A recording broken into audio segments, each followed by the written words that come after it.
I'm angry.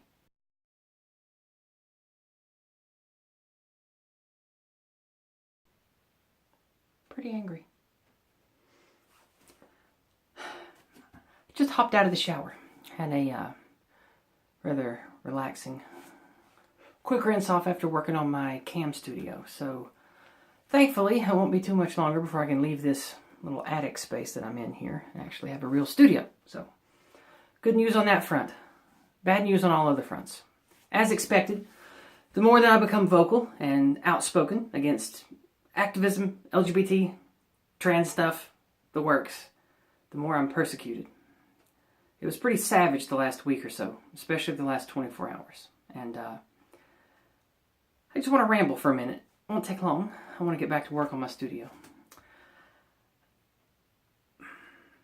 I think that it's sad, the state that others are put in. Not people like me, and not people that are my attackers, although that's sad too. But people that are weak, sad, scared. Bystanders that won't stand up and say what's right. People that will go with the mob even though they know it's wrong.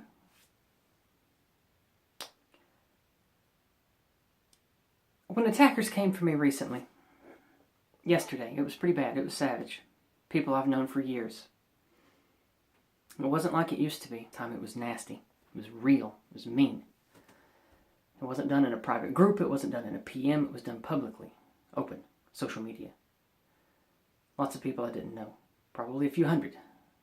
Dogpiling me, coming after me. Lies and slander, of course. But the sad part wasn't that just people that I have known for a long time have fallen to the leftist cancer I so despise, but people that I didn't expect. Two, to be specific. People that I never would have thought were leftists, that I don't think are rabid leftists. They showed up too. They spoke their piece. Yizz has never crossed me personally, but I don't like the bent that she's been on lately. I don't agree with Yizz, and I think what she has done is awful, but she's never crossed me personally. That kind of thing. What does that say? Are you afraid? You're not afraid of me. You like me. You're afraid of them, aren't you? You're afraid if you don't show up, at least mumble heretic with the rest of them, don't cast a stone at least once, it'll be you next, right? You're afraid. I get it. I know that fear, and that fear kept me from being outspoken for years about this shit. Not anymore. Break the shackles of your cowardice. Centrists, regular leftists, regular left-leaning people, anyone who listens, anyone who cares about the society around them, anyone who cares about children or our children's children having a good future where they're allowed to think and talk and be and not be told how to do those things by an authoritarian government. Break your shackles. Stop letting this mob terrify you into silence and obeisance. Stop it. Yeah, it might be hard and it might hurt and you might lose people. You might even lose a job. What's the alternative? Huh? Fear the shackles of cowardice that we all wore. At least I know I did. I think all of you do. To break them is dangerous and scary. I know that. But what is the alternative? I used the metaphor shackles for a reason. Because shackles indicate slavery, servitude. No choice, no option. When you are shackled, when you are enslaved, your voice, your vote doesn't matter. Violence and revolution matters. And that's it. These people who seek to keep us in shackles and worsen the bonds, they want to take away your freedom. And I mean that in a very sincere sense, not in a libertarian get off my bottom land sense. Because real freedom is idea exchange. That's it. That's why free speech warriors, the intellectual dark web, angry people like me, that's our line in the sand. Free speech. We have to have it. Look what's happening in England right now. Look at it. Whether or not you like Tommy Robinson, look how the government's doing him. Look how they treat him. Disgusting. Absolutely immoral and undemocratic. It's terrible. One rule for me, one rule for thee. It's all over Tommy's case, and it has been for years, a decade.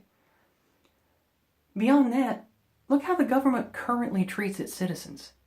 They arrest people in the UK. Over 1,000 a year for tweets, jokes, memes.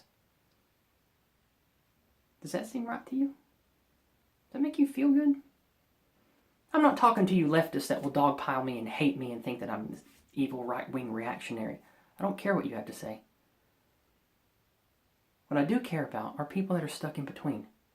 People that just want to be normal. People that are LGBT and have to deal with this shit a lot more than people who aren't, like me. It's hard for us. Us meaning those who are trapped with this ideology all around us. And we know what is at stake if we speak against it, if we say boo.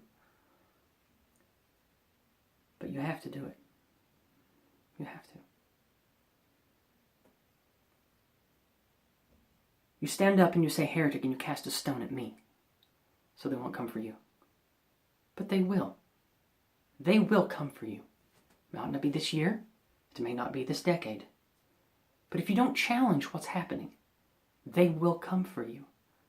They will make you one of them, or you will be crushed. The identitarianism, the authoritarianism that these leftist jackals are the tools for, it doesn't end in sunshines and rainbows. It ends in thought crime and military boots crushing your face if you say no. That's how this ends.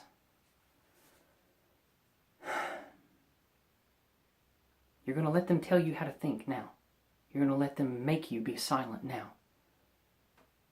Then what? You let them tell you how to dress? You let them tell you what to not say? What you must say? How you must move? How you must think?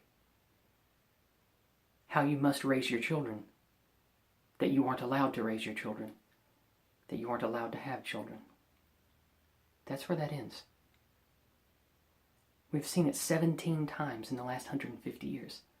17 times. This ideology has risen, and this ideology has done unspeakable cruelties to human beings. Authoritarianism, whether it's the left or the right, doesn't matter. It's all the same after you get to a certain point. These totalitarian regimes, they all start the same way, and we see it happening right now. It always ends in atrocities because it's not compatible with a human being. It's not compatible because we are individuals. We aren't a collective. We don't think and breathe and bleed and mate and fight because we're a collective. We do all of those things for individual need, small family need. I'm not saying we should all revert to tribalism and just be violent savages, but what I'm saying is wide-sweeping nanny-state top-down governmental control is incompatible with us on a genetic, neurological level. It won't work. That's why free speech is so important. So the next time you see someone spewing this leftist hate, dragging someone, saying nothing is preferable to just showing up to cast a stone to save your own hide later.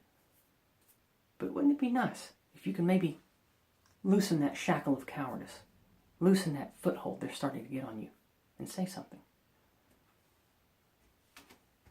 Don't hesitate. Because eventually they will take away our words. They will take away your right to speak your mind at all. And when they take away the slave's rights to thought, the slave's rights to words, next comes the blade and the bullet.